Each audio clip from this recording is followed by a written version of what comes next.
I imagine when people pick a political figure to follow for their inspirational leader, they do so because the leader's beliefs align with their personal political views.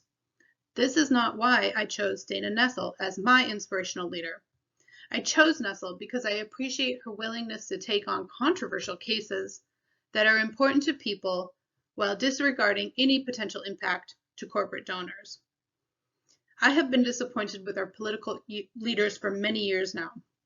In Nessel, I see someone who leads through her sense of values.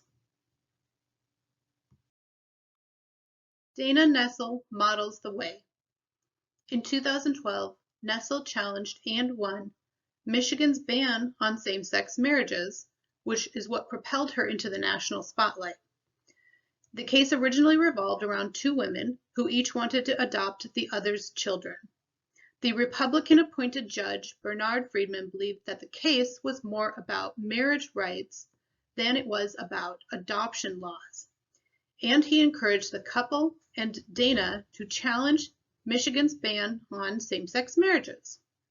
The case ended up being tried in the United States Supreme Court, along with three similar cases, and state bans on same-sex marriages were ultimately struck down as unconstitutional. This matter was important to Dana Nessel because she is the first statewide elected official in Michigan to be openly gay.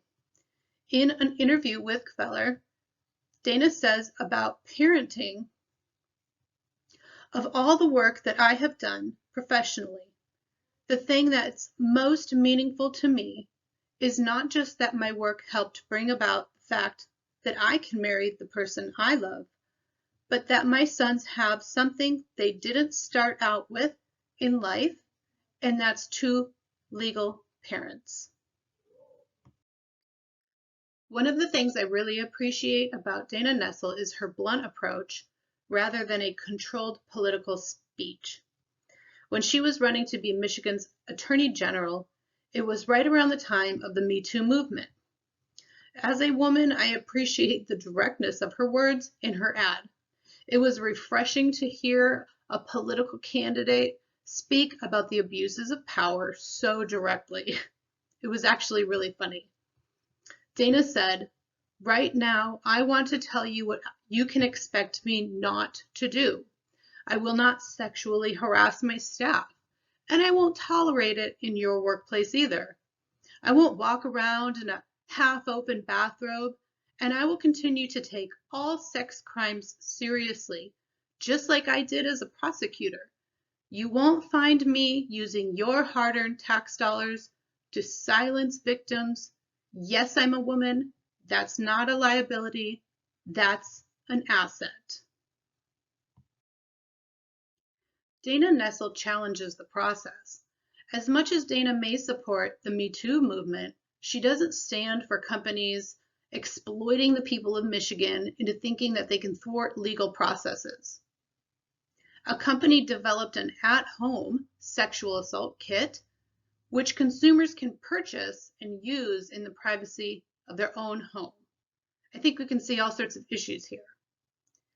This brings up a lot of legal challenges, and shortly after the product website popped up, Dana Nessel released a statement saying, "This company is shamelessly trying to take financial advantage of the Me Too movement by luring victims into thinking that an at-home, do-it-yourself sexual assault kit will stand up in court."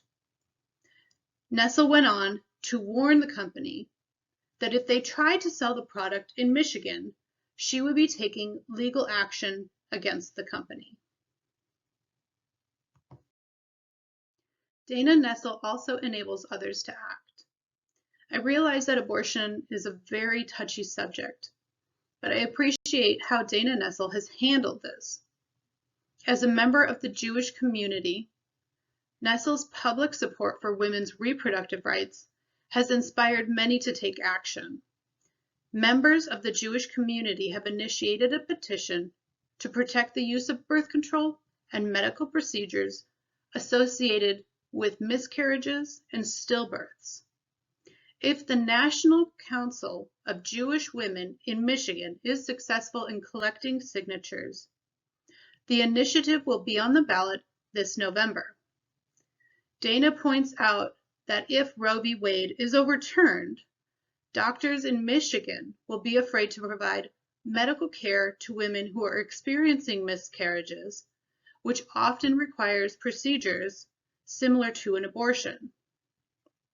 Dana says, "What's going to happen is doctors will be so afraid of being investigated for performing these procedures, even when there is no longer any viability of the baby, because it's the same procedure that you might perform for an abortion. It will have a chilling effect, and women will not have basic medical health care. Doctors simply are not going to perform those procedures anymore because they don't want to go to prison." Like any other married political leader, Nessel approaches her relationship with her wife, Elena, in the public sphere. Rather than hide her relationship, Dana does what any other public political person would do. She holds Elena's hand, she kisses her in public, and she compliments her gift for making Jewish foods like matzo ball or kugel. I think in many ways, especially for a trailblazing woman like Dana, the best way to show appreciation for another person is to recognize that they exist. So many times in the past, political people who were gay chose to hide that side of their life, and that means they had to deny their partner. Dana clearly takes a different approach. Thank you for taking time to listen to my video. I welcome your feedback.